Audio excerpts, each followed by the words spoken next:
Mon, please inform us po about this, the good news tungkol po sa pagtaas po ng PhilHealth coverage sa high-risk pneumonia and stroke cases. Ilan po ba ang itinaas ng coverage? Can you please kindly expound on this certain piece of good news because we are going to inform everybody about it? Yes, Attorney Dot. Actually, nasa PhilHealth all-case rates po ito, no? And part of our inpatient benefits, which means na dapat ma-confine ka for at least 24 hours. And kasama po sa top 10, no, burdens of diseases sa medical conditions na madalas po ma-avail po sa PhilHealth. Itong pneumonia and stroke, no, ischemic stroke and hemorrhagic stroke. So yung una po, sa dalawa po kasi yung ating pneumonia. We have a moderate risk, meron din po tayong pneumonia high risk. And dun po sa pneumonia moderate risk, yung ating benefit rate po before is 15,000, while the pneumonia high risk is up to 32,000. And good news po, nag-expand po ng benefit package po yung PhilHealth for our PhilHealth members. Which means, na yung dati-rate na high-risk pneumonia po natin, ngayon na 32,000, ngayon po umaabot na po up to 90,100 pesos. So sa percentage po, nag-increase siya more or less around 181% po, no? Yung ating benefit package for the high-risk pneumonia. On the other hand po, meron nga po tayong stroke, no? Dalawa po yung stroke natin, may stroke infarction and stroke hemorrhagic. From 28,000 po, nag-increase po siya ng 171%. So maabot na po up to 76,000 yung all-case rate natin for the ischemic stroke. While on the hemorrhagic stroke po, umaabot naman po ng up to 80,000 from 38,000. So nag-increase po tayo ng 111% po. So these are the medical conditions na covered po na under po sa PhilHealth. And kasama po yan sa top 10, no? Burdens of diseases, which means madalas pong ma-avail po ng ating mga members sa hospitals po or from the PhilHealth. And tulad ng sinasabi po ng ating management po sa PhilHealth, ang PhilHealth po is dynamic, no? So we change po yung programs po natin. Pag halimbawang meron pong enough fund, nagtataas po tayo as long as pasok po yan sa actuarial studies po natin. In fact, this year din po, no, from 90 sessions, yung ating hemodialysis sessions, naging 144. At ngayon po, naging 156 sessions na rin po ang covered natin sa dialysis. So, patuloy po ang PhilHealth sa mga ganitong development and improvement po ng ating mga benefit packages po. Pinag-aaralan po natin yan para po mas maibigay po natin ng tamang benepisyo yung ating mga PhilHealth members. Gayon din po, no? Nandito na rin po ako, no? Yung ating konsulta program. Gusto po natin ipaalam na sa ating mga members, kung hindi pa kayo registered as a konsulta beneficiary, please magpa-register po kayo. Marami na rin po tayong mga PhilHealth consulta providers dito sa National Capital Region. We have around 450 consulta accredited providers in NCR. So marami na ho kayong options ng mga consulta providers kung saan kayo magpa-check up at magpa-health consultation para siguraduhin na nananatili po kayong malusog. Okay. Oh, ang ganda nitong balitang ito, Attorney Dot. Pwede natin himayin ito, Sir Mon, with your permission, ha? Ang taas, ha? Ang laki na itinaas, alam mo? Attorney, ikaw ba nakakapaglista? Yung pagtaas ng coverage doon sa pneumonia, pagkatapos doon sa stroke, ano po? Mukhang malaking bagay ito. Pati doon sa nagdadialysis, Attorney Dot, saksi ka dito na napakarami tayong mga kababayan na pumupunta, ay ibig sabihin humingi ng tulong dito po sa Serbisyong Bayanihan. Attorney, with your permission, gusto kong ma-elaborate mo ng gusto, ma-emphasize natin ng gusto. Sir Mon, once and for all, mayroon kayong binabanggit na dalawang klase ng pneumonia, yung moderate and then yung severe. Ano yung sinasabing, okay. Anong sinasabing moderate pneumonia? Okay. Actually to, Miss Annie Rentoy, this is upon the evaluation po ng ating mga hospitals. So sila po ang nag-determine if what type of pneumonia, kung moderate or severe, no? So, or high risk pala. At ito pong pneumonia, depende po sa health, sa care, no? Hospital care na binigay po. Then, i-evaluate po yan ng ating mga medical evaluators who are also doctors during the medical prepayment review kung akma ba o tugma po yung binigay po na care ng ating mga hospitals doon sa moderate or sa high-risk pneumonia po. Okay, Attorney Dot, from 32,000 kasi yung high risk naging 90,000. So, ang laki ng itinaas nagpapasalamat tayo. Dahil alam naman natin, nakakatakot din ito ang sakit na ito, Attorney Dot. Pag hindi agapan, deadly po ito, mga kasambahay. Attorney Dot, you made also itong stroke, itong mga stroke na to. Kung yung dati, tama ba ako, Sir Mon? Pakicorrect nga ako. O mga nanay, mga tatay na medyo mayroon na nga itong klaseng sakit. Kung dati, may ano yan, ischemic, and the other one is what? Hemorrhagic? Hemorrhagic, opo. Okay. Opo. Okay. Pwede bang i-clarify mo how much before itong hemorrhagic and now na nagtaas yung coverage, pakilinaw mo ulit yan po para sa benefit ng ating mga kababayan. For hemorrhagic stroke, from 38,000, nag-increase po tayo ng 111%, no? So, umaabot na up to 80,000 pesos po yung ating PhilHealth benefit package for hemorrhagic stroke po. Ischemic. Itong ischemic po. Yung ischemic stroke naman po, from 28,000 pesos, nag-increase po tayo ng 171%. So, umaabot po up to 76,000 po yung ating benefit package. Okay, hindi na tayo nagkakalayo dyan. And finally, the dialysis na lagi itong pinoproblema ng ating mga kababayan. So, ibig sabihin, all year round na ito, Sir Mon, kung dati-rati mayroon tayong nalalabi na the remaining 1 quarter left before the end of the year, wala nang pera. So, ibig sabihin, covered na ito sa loob ng isang taon, dito sa number na binigay mo, 156 session. Okay, kasi madalas po kasi ang regularly, no, 3 dialysis sessions per week. So, yung 156 po, covered na po niya yung 3 sessions per week. And that is for this year alone, 2023. Let us wait po, Miss Annie, Attorney Dot, for the year 2024 if there's another extension po up to 156 sessions. Okay. Thank you for that, Sir Mon. Ibabalik ulit kay Attorney Dot itong mga hindi pa natin nakaklarify. Attorney, nasa inyo pong pagkakataon. Thank you po. Thank you so very much, Sir Mon. We are really so happy to hear about this good news, no?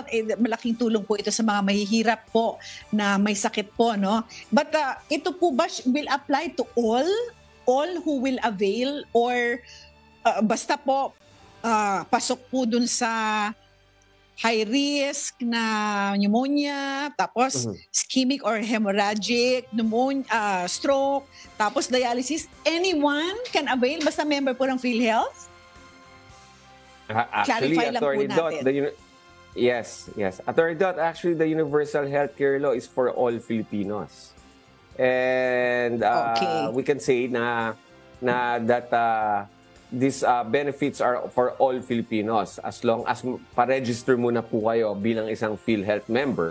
And yung member naman po, as a responsible parent, you should also declare your qualified dependents.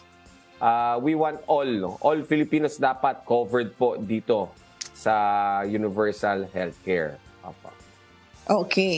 Nako, that is really sobrang good news. Kasi I was thinking kapag medyo mas mataas ang income mo, hindi ka na covered. So it doesn't matter what your income is or income bracket is. Okay, so that's clear. As long as you are a member, you can be covered by this. Okay, Sir Mon, the next question po is this. For the benefit lang po ng mga PhilHealth members po na hindi pa po nakakaalam, ano ano po ba ang mga package po na maaari po nilang ma-avail if meron silang mga Malalalang sakit na medyo karamdaman. malala? Ano Opo. Okay. Okay, thank you, Atty. Dot, for that question. Because, first of all, yung mga nabanggit natin na benefits kanina, yung pneumonia at saka yung stroke, these are part of the all-case rates po natin. Also known as the regular benefit packages po natin. And more or less, we have 8,000 cases covered under the PhilHealth all-case rates. Yung PhilHealth po, as I've said, hindi po tumitigil yan. Kasi napag-aralan po ng PhilHealth, meron din mga malubhang sakit. Okay? Tinatawag po natin na catastrophic cases. Ito po yung type Z benefits, Z benefits. So malubhan na po nga po yung sakit, mabigat pa po sa bulsa. So nag-identify po yung PhilHealth ng mga sakit na malubha at mabigat po sa bulsa. And ito po yung mga type Z benefits na na-identify po natin, tulad ng acute lymphocytic lymphoblastic leukemia. Then yung benefit package natin umaabot up to 500,000. Covered din po natin yung breast cancer, stage 0 to stage 3A, umaabot naman po up to 100,000. Prostate cancer is also covered, umaabot din po up to 100,000. Kidney transplant is also covered by PhilHealth, umaabot up to 600,000 yung benefit package natin. Coronary artery bypass graft surgery, umaabot up to 550,000. Surgery for tetralogy of Fallot in children, yung mga babies po na may blue baby syndrome, umaabot up to 320,000. Then covered din po natin cervical cancer. Ang ating package is around 120,000 to 175,000. And colon cancer is also covered by PhilHealth. Pag stage 1 to stage 2, umaabot up to 150,000. Then yung stage 2 to stage 3, umaabot up to 300,000 po. So these are some of the Z benefit packages na ino-offer po ng PhilHealth. But meron po tayong important reminders here because hindi natin basta-basta na-avail po yung ating type Z benefit package. Kasi we know from the usual regular benefit package po natin, talagang mas mataas po yung package rate natin for the Z benefits. That's why meron po tayong extra measures po na siguraduhin at para hindi maabuso po yung availment netong type Z benefit packages. First of all, not all accredited hospitals can offer yung mga surgical procedures po dito sa type Z benefit package. That's why we have accredited hospitals and contracted hospitals for type Z benefit packages. For example, kidney transplant. Masasabi po natin that not all accredited hospitals has the capability or capacity na i-perform ang kidney transplantation para sa ating mga members. That meron tayong mga hospitals na ilan lang pong hospitals na kaya pong magpa-kidney transplant. Tulad po ng National Kidney Transplant Institute. Ganun din po sa coronary artery bypass graft surgery. We have Philippine Heart Center as one of our accredited and contracted hospitals for type Z benefit packages. So, bago kayo maka-avail ng type Z benefit packages, the hospital kung saan po gagawin yung operation or yung procedure, they will give an assessment and will interview you. Then, after the assessment, the hospital will send the interview result po at sa ating mga PhilHealth Local Health Insurance Office. So ang tawag po natin dyan is a pre-authorization. Parang humingi po sila ng paalam to proceed with the surgical procedures. Then the PhilHealth on the part naman of PhilHealth, they will study it, review it, then approve it. We are given 3 working calendar days po to approve po yung pre-authorization. Pero usually 1 day pa lang, ina-approve na po yan ng PhilHealth.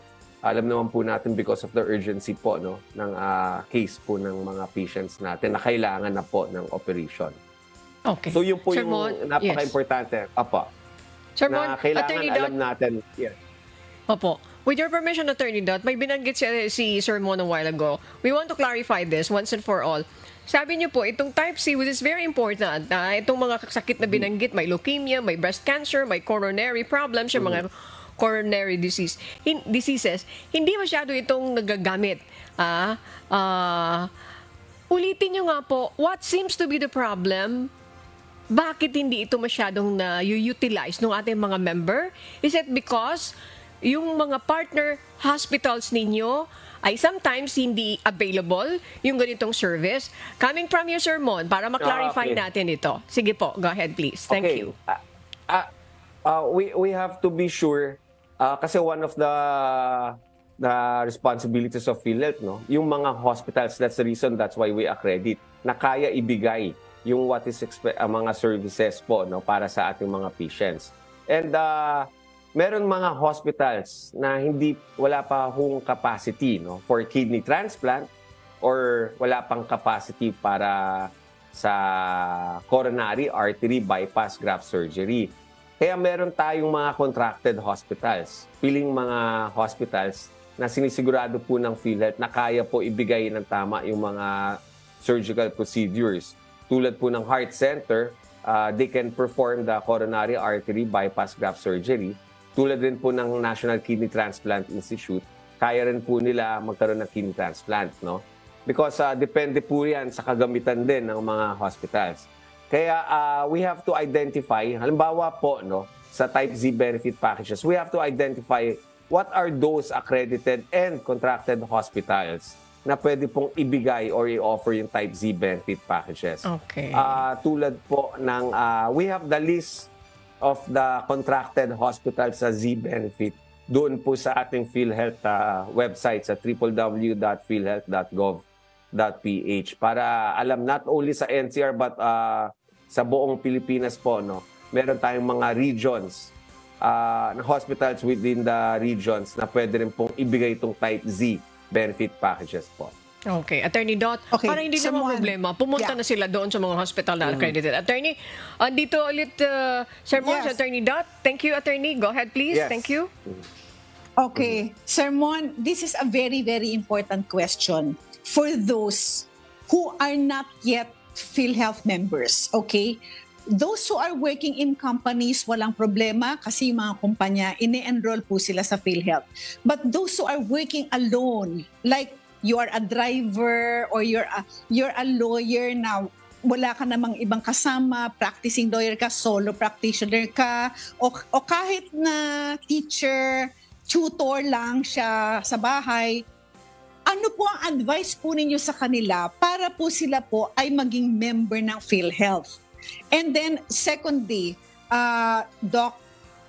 Sir Mon, ano po ang masasabi po ninyo dun sa mga gustong mag-avail pero hindi po nila alam kung saang hospital pupunta? Meron po ba kayong listahan? Saan po makikita ang listahan ng accredited hospitals para sigurado po na makakakuha sila ng PhilHealth benefits? Thank you po. Okay, as to the first question, Attorney Dot, actually that's very challenging on the part of PhilHealth also because meron tayong sector, no? We call them the informal economy. Kasama rin po dito yung mga self-earning individuals tulad na nabanggit nyo, yung mga self-practicing professionals tulad ng mga lawyers, doctors, architect, and ganun din po, no? Yung mga entrepreneurs natin, yung mga self-employed. We always encourage them and remind them na they have to register also as PhilHealth members para po sa gayon, kung halimbawa ma-hospitalize po sila, makaka-avail din po sila ng PhilHealth benefits. And it's very important, no? Subalit, Attorney Dot, according to the Universal Healthcare Law, no, meron tayong immediate eligibility, which means na even if they are members ng PhilHealth or tapos hindi meron silang missed contributions, they can still avail of the PhilHealth benefits with the condition that they have to pay the missed contributions, no, starting noong November 2019, which is the effectivity po ng Universal Healthcare Law. Ang kagandahan dito, Attorney Dot, wala pa po tayong interest na ini-impose sa ating mga self-earning individuals.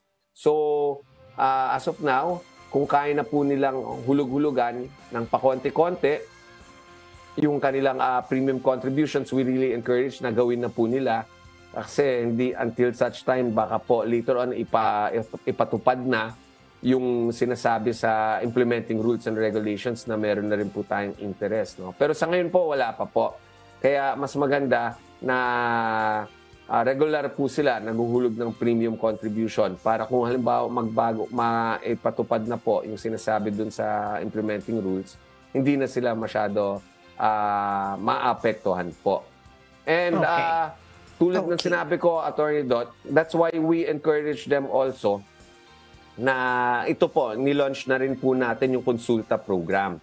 Yung Konsulta Program po, ito po yung promotive and preventive measures natin. Ang ibig sabihin po nito, kahit wala pa po silang sakit, malusog po sila, pwede na silang makinabang ng PhilHealth through the Konsulta Program. And kasama po nga rito yung promotive para mabigyan sila ng mga healthy lifestyle habits. Pangalawa, yung sa preventive naman, magpapacheck up po sila sa konsulta provider. And covered din po ito yung mga laboratory test. Halimbawa, nakita ni doktor na meron siyang history ng diabetic, pwede po siyang magpa-further laboratory test, mga fasting blood sugar or HbA1c test. Kung nakita naman na halimbawa na feeling ni doktor or na-assess niya na parang mataas yung kanyang cholesterol, meron tayong lipid profile. Tapos kung na-check naman po yung test, may resulta at nakita nga tama na mataas nga yung sugar o mataas nga po yung cholesterol, meron din po tayong mga gamot na kasama po dito sa konsulta program. Yun po yung rason din po natin na kailangan po ay maging aktibo talagang miyembro sa PhilHealth para hindi lang mapakinabangan yung curative kung kailan lang po ng ospital o nagkasakit, saka lang mapapakinabangan yung PhilHealth. Kaya yung konsulta program na dyan po para lagi pong mabantayan naman yung kalusugan ng ating mga members. Okay. Attorney Dot, with your permission, na-mention nyo ito, importante yung konsulta program. Yung mga pumupunta nakapila po, pakicheck na lang, baka mamaya, Sir Mon, di ba yung mga matatanda, kahalo-bilo ng mga hindi nakatatanda, nakapila sila para magpa-check diyan sa konsulta. Napakagandang project nito, Attorney Dot. Pangalawa, napansin ko po, Sir Mon, doon sa binanggit mo ng mga coronary diseases dito sa type C, baka daw pwedeng aralin na masama yung angioplasty. Kasi yung angioplasty, beneficial yun doon sa mga nagkakasakit ng ganito because that is non-invasive. It's quite expensive, medyo pricey, pero not included in the type C. Kasi yung one stent niyan, if I'm not mistaken, that cost 350,000. Kung mayroon kang 7, malaki-laki. So, ibig sabihin, ang babayaran ng isang pasyente.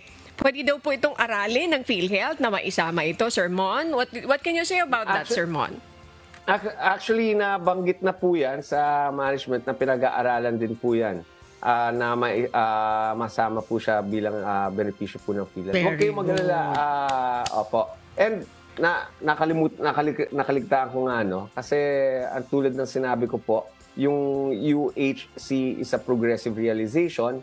And tulad nga po sa konsulta, meron din tayong PhilHealth Capitation Fund na natatanggap dyan. Yung konsulta provider.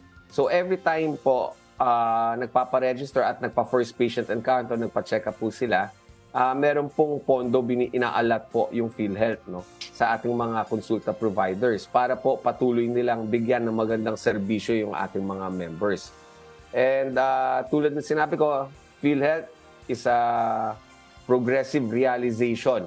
So marami pa po tayong mga benefits na pwede pong i-offer sa ating mga members. Of course, with the proper study po and evaluation kasi sinisigurado po natin na maging sustainable po yung programa po ng PhilHealth. Not only for this generation but also for the future generation po. Yan, very good. Attorney, limited yung time natin. Marami tayo ng pag-usapan pero kulang pa yung oras para i-discuss natin yung mga programs and projects ng PhilHealth. Attorney Dot, at this point, pasalamatan natin. Yes, Miss Annie, talagang... si Sir Mon, go ahead po.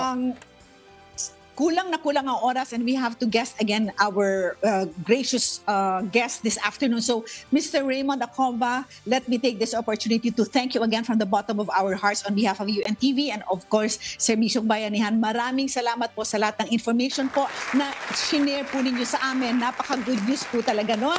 And of course, Mr. Raymond Acoba po is the head of the Public Affairs Unit of the PhilHealth NCR. Sir Mon, it was so nice to see you and hope to see you again very, very soon.